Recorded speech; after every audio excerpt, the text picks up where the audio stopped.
আজকে hello everyone, কেমন আছেন সবাই? আজকে দুপুরে আমি ডিম রান্না করব আর ডাউল। তো ডিমটা আমি একটু ভেজে নিচ্ছি তেলের উপরে রেখে। আমি ডাউলটা একটু ভিজিয়ে রাখছিলাম যাতে ডাউলটা তাড়াতাড়ি সেদ্ধ হয়ে যায়। আর এখানে আমি আলু আর পেঁয়াজ রসুন কেটে রাখছি, এগুলা দিয়ে সুন্দর করে মাখাইয়ে আজকে রান্না করব ডাউল। তো আজকে রান্না করার জন্য এই হাঁড়িটা নিচে, ডাউল রান্না করতে এই হাঁড়িটা ভালো হবে। তো হাঁড়িটা আমি পরিষ্কার করে নিছি, ধুয়ে নিছি। কারণ ফেসবুক এমন একটা জিনিস, ওই আগের শাশুড়ি আছে না, আদিকালের শাশুড়ি যারা খুঁটিনাটি মানে টোকা ধরতো, সেরকম একটা। কারণ এই ভিডিও আমি ফেসবুকে যখন আপলোড দেব তখন বলবে হ্যাঁ হাঁড়িটা পরিষ্কার করেও নেয় নাই। এখানে আমি দেখাই নিচ্ছি যে আমি হাঁড়িটা ভালো করে পরিষ্কার করে নিছি, ডাউলটা ভালো করে পানি দিয়ে পরিষ্কার করে নিছি। এখন ডাউল এর ভিতর দিয়ে মাখায় দেবো আর কি। যাই হোক, এখন আমি আলুগুলা দিয়ে দেব।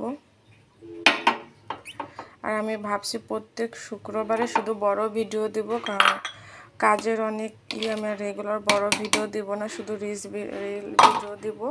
আর শুক্রবার হলো বড় ভিডিও আপলোড করব। তো আমি আলু রসুন পেঁয়াজ সব কিছু দিয়ে দিচ্ছি। এখন লবণ হলুদ দেব। তো এখানে আমি ধনের গুঁড়ো, জিরার গুঁড়ো, হলুদ সব দিয়ে দিছি। এখন এখানে তেল দিয়ে আর কি মাখিয়েব।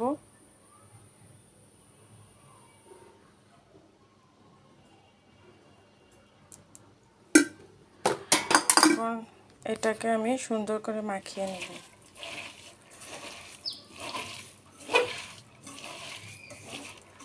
হাত দিয়ে মাখাচ্ছি কারণ আমার হাতের মাখা বেশি ভালো লাগে।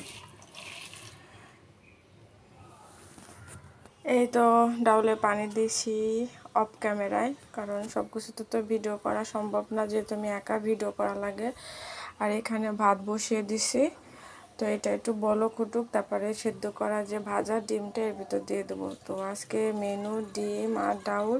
তো আজকের মতন ভিডিওটা এই পর্যন্ত, অনেক বড় হয়ে গেছে গাইজ। তো প্রত্যেক শুক্রবার আমি বড় ভিডিও দেখব। অবশ্যই আমার পেজ থেকে আমাকে ফলো করবেন এবং কমেন্ট করবেন।